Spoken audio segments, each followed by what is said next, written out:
Well, viewers, the other fault line we are decoding on today is one in Pakistan. Pakistan's rulers are dropping bombs from Chinese jets. 30 people are dead, many civilians crushed in terror's crossfire. And while Islamabad is busy signing these defense pacts, its own people are now drowning in disaster.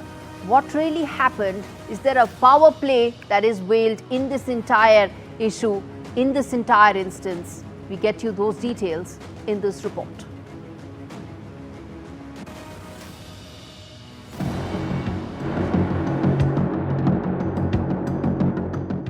In the dead of the night, around 2 a.m. to be precise, the sky over Khyber Pakhtunkhwa tore open once again. Chinese-made JF-17 fighter jets, operated by Pakistan, dropped 8 deadly LS-6 precision bombs on a village in the Tira Valley. Islamabad claims it was targeting a bomb factory run by the Tehreek-e-Taliban. But the bodies pulled from the rubble, 30 in total. Well, they were civilians, women, children, entire families. Locals say mosques and homes were flattened. The Pakistani Air Force says it had intelligence. But one question lingers. For over a decade, China has embedded itself in Pakistan economically, militarily, even geographically. The China-Pakistan Economic Corridor, or CPEC, now cuts through Khyber Pakhtunkhwa, the very area bombed this week. But when Chinese workers are attacked, like in Shangla last year or Dasu in 2021, the state doesn't hesitate. Armored convoys, helicopters, you name it. And that's called immediate military response. But when Pakistanis drown, it's an entirely different playbook, and the silence is deafening. Flash floods have displaced over 2 million, destroyed crops, and claimed thousands of lives. When Islamabad signs billion-dollar defense pacts in Riyadh, back home, the state lets its own citizens drown, burn, and bleed. Real estate mafias, backed by military elites, built on floodplains. Forests are burned to fund timber cartels. And the national priority? Still bombs, not rain. Bureau Report, NDTV World.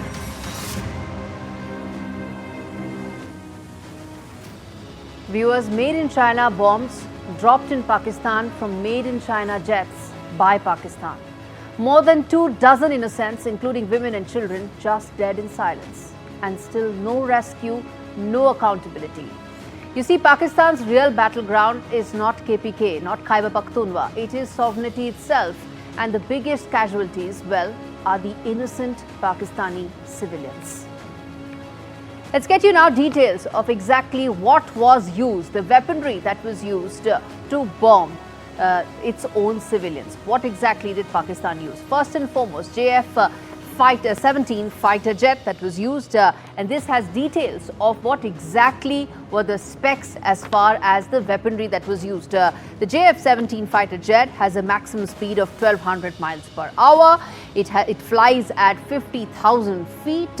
It in fact has 7 hard points and Chinese missiles, and upgraded for Beijing's payloads, and in terms of a joint badge and single command. So why am I telling you about all these points? Because this is military grade fighter jets being used by Pakistan to bomb its own people. That is why these details are important. Look at the kind of weaponry that was used to bomb people, which included women and children. Now let's get you details of the glide bomb that was actually used, the LS-6 glide bomb, and the kind of precision it actually comes out with. That it's laser guided, 15 meter is the accuracy. Again, the kind of ammunition that you reserve for foreign adversaries, for adversaries of the state, not for your own people. Next, in terms of, it turns dumb bombs into smart. It glides 60 kilometers to strike, and some of the other details include folds wings mid-air for range, and lastly, it guides by China's Piru GPS. Of course, all of it is Chinese weaponry. That is why it is important for you to know this was Chinese weaponry used by Pakistan to bomb its own people, and the kind that was used tells you that military grade equipment was used for its own people. Let's in fact now get you details and more perspective as far as why this is important with General Raj Shukla, who's joining me on the broadcast on Faultlines to talk more about why this particular instance is probably the biggest fault line in terms of Pakistan. General Shukla, thanks much for speaking to me. What do you make of Pakistan bombing its own citizens?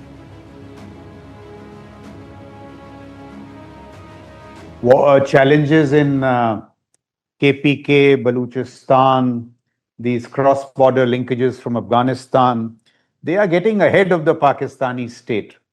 And when the challenges multiply and they get ahead, you will see this. The use of the force will be oppressive. It will be excessive.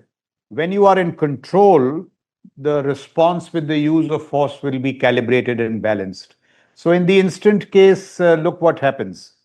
12 Pakistani soldiers are ambushed in South Waziristan, I think a day earlier, so the state has to respond. You get some information that there are some terrorists in some hideouts.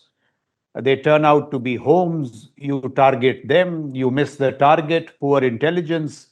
You hit a bomb-making factory that explodes, and 30 innocent people, including women and children. A brutal, heinous massacre occurs. And so this is the signs of the state getting out of control. दूसरी बात आप देखिए, I was startled. You use your frontline aircraft, J-17s and LS-6 bombs to do this kind of targeting. I've commanded a division in Baramulla. The Indian Army has spent so many years in the valley. We have never gone beyond arms at the most rocket launchers. One isolated instance in Mizoram in the 1960s. Use of air, leave alone fixed wing. We have not used rotary wing. उसका भी इस्तेमाल सिर्फ casualty evacuation वगैरह के लिए होता है या surveillance के लिए. So this whole, leveraging of force is excessive, oppressive. When you hit women and children, it is cowardly, it is dastardly. Yes, indeed, which is why those weaponry needed to be pointed out in detail. General Shukla, then which brings me to ask you, the security risk that lies ahead for India in this entire KPK region. From the security lens, I am very clear that Pakistan has not given up its pursuit of terror. In fact, they are exporting it to our eastern flank. अगर आप बांग्लादेश में देखें, the DGISI has traveled 2-3 times. The forces of Islamism are emerging. DGISPR both have said that the next terror attacks will be from the east. You have the Islam Chhatra Shibir winning the varsity polls in Dhaka. So a new national security reality to include very, potent terror challenges emerging from the east. तो हमको west or east दोनों से terror का खतरा है. We really have to step up our game, and a lot of it is happening, but we have to be vigilant. I can tell you that the whole border along our northeast must be fenced now, and we must earmark battalions to take care of that. नहीं तो LC वाली जो समस्या है वहां भी हो जाएगी. So Pakistan is playing this, आप खुद तो तबाह हो रहे हैं, and they are also getting destruction and into the neighborhood. We have to be very vigilant. Another actor which we must really watch is Turkey. It has these, ambitions of neo-caliphatism. Erdogan is on record to say that we will take our influence beyond Europe. And they are actively aiding and abetting Pakistan, Bangladesh, Sri Lanka, Nepal in military terms. So we have to be really vigilant. What about the entire Pakistan-Afghanistan border? With the volatility in KPK, in Khyber Pakhtunkhwa, it is going to spill over to the Pakistan-Afghanistan border as well. Your thoughts? See, for the moment, because of the adversariality between the Taliban government and Pakistan, they will keep each other in check. So I think that's in our interest. But were in the future they come together for some reason, then terror will emerge as even a greater challenge. So, in my view, you cannot in the next 3 4 years rule out a 9/11 in India. We have to be continuously vigilant. But so far, as I observe the way things are moving, and the Afghan Taliban, they are in conflict with Pakistan Taliban, the Pakistani Taliban. Pakistan has this whole problem of the Pakistani Taliban taking refuge in Afghanistan. So that whole bit is keeping terror in check or keeping Pakistan confined to its western borders. But this basic, business of terror being a tool in their statecraft, वो उनके जहन से नहीं गया है. So after Dur, we have to be even more prepared in terms of our responses to acts of terror. So, I mean, that is my take on it. All right. General Shukla, we leave it there. Thanks much for speaking to me on Faultlines.